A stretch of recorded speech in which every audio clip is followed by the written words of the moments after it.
content teams and digital teams and video teams being stretched, always under high demand and very much a high performance team. How do you go about managing a high performance team that does have the pressure of, there's a game next week, there's pressures from partners wanting certain things, and then you've got to keep filling that pipeline, whether it's Apple or YouTube. How do you keep your team as a high performance team working? Yeah, keep my team sane and not burnt out. Yeah.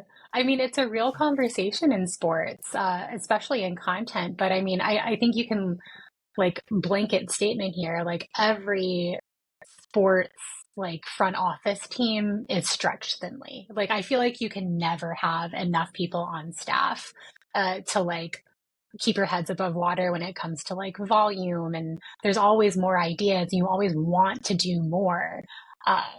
And so I think I don't know how to solve that problem necessarily, but I do think it's a blessing and a curse. But how we kind of manage things on our end is prioritization. You never want to have too many meetings on the calendar, but meetings are so important for everyone to have a seat at the table and hear and understand why this takes priority over that, and why in this moment you need to work on these assets, because not just because their deadlines are earlier, but because this has a greater impact in what we're trying to promote from the club or what we want fans to know. And so I think the more that you have those conversations and the more transparent you are in the whys, then it becomes more inherent for each of the individual creators and videographers to have their own measures of priority themselves.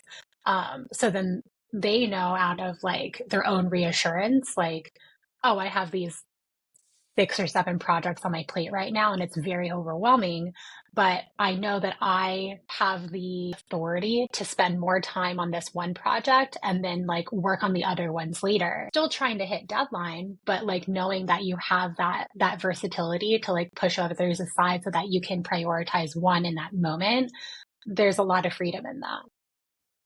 Absolutely. And especially, we use the term creatives, but when you are creative, you need that space to be creative and also that runway to be creative. If you're just ticking boxes all the time, that it sort of dulls their creativity. So yeah, people are super important in sport, and they all do an amazing job, because they come up with the ideas and execute, but then also getting the process right to be able to remove some of those blocks and also allow them the runway is super important. Is there certain things that you do to look at your process to go, is there something that is causing us to trip up, or there's part of your process that sort of tries to free up your creatives to do what they do the best?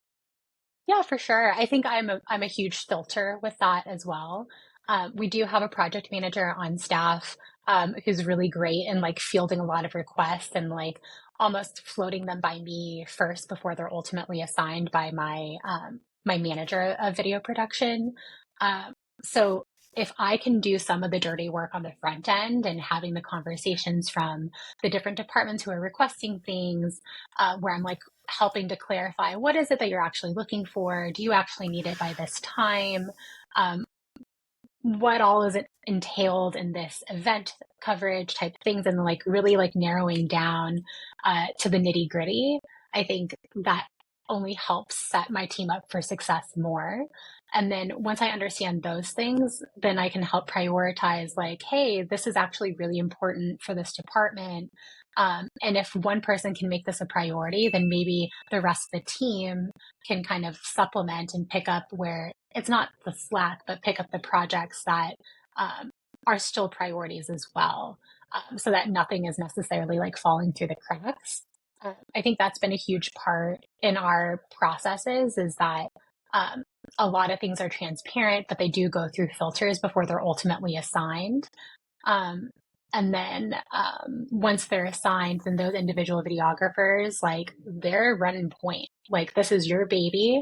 And it's up to you to have that proper communication with everyone to ensure that it's executed in the best way possible. But at the end of the day, sometimes there's such a a faux pas in saying no, especially for creatives and especially for in-house studios or agencies, for sports teams. Like when a request is made, it's the number one priority for that department.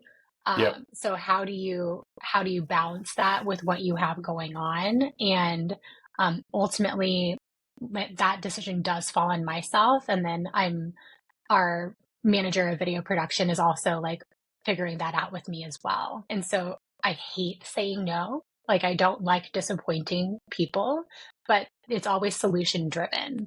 Like, hey, unfortunately, we're not able to accommodate this because of X, Y, and Z that's going on right now. Would you be open to having something of a lighter lift, or could this be done as a graphic versus a video, which is a lot more of a bigger bite type thing?